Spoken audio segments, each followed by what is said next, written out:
Ndugu zangu waandishi wa habari, ndugu zangu wana Simba, leo tumefika hapa kwenye kituo cha kulelea watoto yatima, kituo cha Alzam ambacho kiko Temeke Pile, Dar es Salaam, kwa ajili ya kutoa sadaka yetu, ikiwa ni kwanza ni utamaduni na utaratibu wetu ambao tumejiwekea sisi Simba Sports Club. Kila tunapokuwa na jambo kubwa, jambo muhimu, jambo zito, tunatoa sadaka hii, ikiwa ni sehemu ya kumfurahisha Mwenyezi Mungu, kutafuta radhi na rehema zake, ili atufanyie wepesi katika jambo letu ambalo tunalikusudia hapo mbele. Tarehe 23 tuna kibarua kizito, tuna mchezo muhimu dhidi ya Petro Atletico. Tunafanya maandalizi sisi kama binadamu, tunajiandaa kuelekea katika mchezo huo, lakini bila msaada wa Mwenyezi Mungu hatuwezi kutoboa, hatuwezi kufanikiwa. Na Mwenyezi Mungu anaombwa kwa wewe kutoa chochote ambacho ulichokuwa nacho.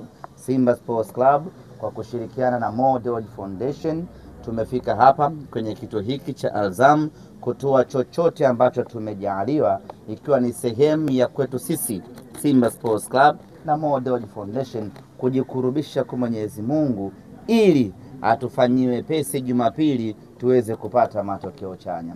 Na hii haishii tu kwa Simba makao makuu, kwa matawi ya Simba, makundi ya Simba, hata mwana Simba mmoja mmoja anaruhusiwa kufanya chochote anachoweza kufanya ili kumfurahisha Mwenyezi Mungu na yeye atufurahishe siku ya Jumapili.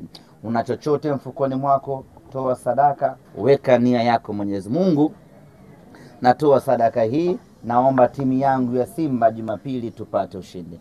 Kila mmoja kwa wingi wetu na umoja wetu akifanya hivyo, tunaamini kabisa kwa 100% siku ya Jumapili takwenda kupata matokeo mazuri, matokeo chanya.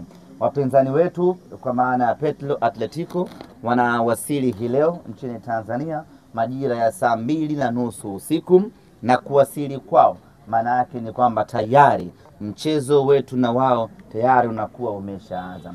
Kesho watafanya mazoezi katika dimba la Benjamin Mkapa, ambayo yatakuwa ni mazoezi yao ya kwanza na ya mwisho, na baada hapo tutaamkia uwanjani siku ya Jumapili kwenda kupigania alama 3.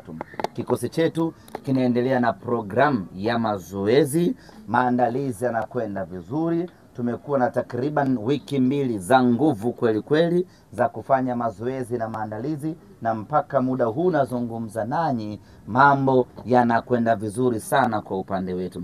Wachezaji wetu wote wapo katika hali nzuri kweli kweli za kiushindani. Wachezaji wetu wanaotaka mchezo, wanataka ushindi, wanataka kuchukua alama 3. Kwa kufahamu ya kwamba tunataka alama 3, tumelazimika sisi Simba Sports Club kwa kushirikiana na Model Foundation kufika hapa Al-Azam kuja kutoa sadaka yetu na tupate dua kutoka kwao, ili siku ya Jumapili mambo yawe chanya kwa upande wetu. Asante sana.